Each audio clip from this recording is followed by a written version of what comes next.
होते तो अप्लाई है। दोनों ट्रालियों में देखना। अगर एक लाल है एक हरा है मतलब क्या बताएगा? और कौन सी ट्राली रहेगी वो? ये इंडिकेटर इधर का, वो उधर का लाल है, बता वो दिए, ट्राली में बता बोलना है। दिए। अगर ये लाल है वो हरा है तो इधर। और हर कोच में दो दो इंडिकेटर लगे, लेकिन एक कोच है जिसमें तीन तीन लगेगा, एक्स्ट्रा भी लगा रहता है, वो है ऐसे गार्ड के डिब्बे में आपको तीन इंडिकेटर मिलेंगे। ठीक है, इतना रहेगा।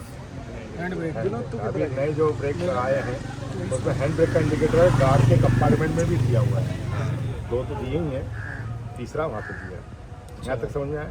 Yes sir. अब आते ही जो चौको डब्बा देख रहे हैं आप, इसको बोलते हैं ब्रेक कंट्रोल पैनल। यह है ब्रेक कंट्रोल पैनल।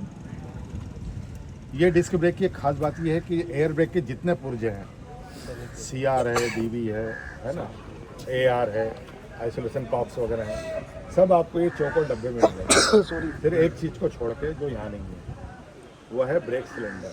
और ब्रेक सिलेंडर कहाँ है? अंदर एक्सल पे डिस्क के पास। ठीक है, तो इसमें ये आपको DB दिख रहा है सामने, ये रहा सर बीबी।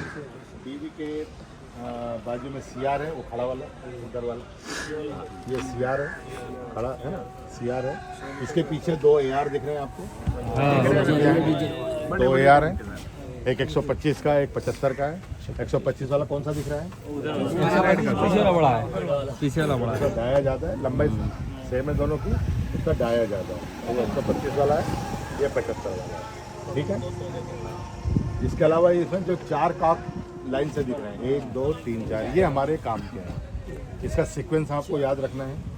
पहला वाला हमेशा FP का कॉक रहेगा, दूसरा वाला रहेगा डोर एंड टॉयलेट का, तीसरा वाला रहेगा आइसोलेशन कॉक BC2 लिखा होगा, और चौथे में लिखा रहेगा आइसोलेशन कॉक BC1। 2 और 1 लिखा है। ठीक है, तो ये 2 और 1 से कंफ्यूज नहीं होना है। ऐसे खड़े रहेंगे हम पैनल के सामने, तो 3 नंबर का कॉक इधर की ट्रॉली का है, 4 नंबर का कॉक इधर की ट्रॉली का है। और ये आइसोलेशन कॉक, ICF कोच में क्या है कि ब्रेक सिलेंडर के आइसोलेशन कॉक कहाँ रहते हैं? ट्रॉली के बाहर रहते हैं, ट्रॉली के बाहर दिखते हैं। लेकिन यहाँ ऐसा नहीं है कि ट्रॉली के बाहर आप ढूंढेंगे वहाँ कॉक नहीं मिलेगा। वहाँ एक कॉक मिलता है लाल कलर का, लेकिन वो एयर स्प्रिंग का कॉक है। वो एयर स्प्रिंग के कॉक को कहीं गलती से बंद मत करना जब ब्रेक बाइंडिंग होगा। कुछ लोग क्या करते हैं, वो कॉक को ब्रेक सिलेंडर का कॉक समझ के उसको बंद कर देते हैं। उसका होता है कि वो दोनों स्प्रिंग में हवा जाना बंद हो जाता है। ऐसा नहीं करना है, क्योंकि इसके कॉक कहाँ मिलेंगे आपको? पैनल के अंदर। ठीक है, DB में 2 चीज़ें रहती है, एक रिलीज वाला हैंडल दिख रहा है आपको, आगे रस्सी हताश, और आइसोलेशन हैंडल है, इधर से ये आइसोलेशन हैंडल है। ठीक है, ये है, ये शटर शायद खुल सकता है तो खुलिए, खुल जाएगा।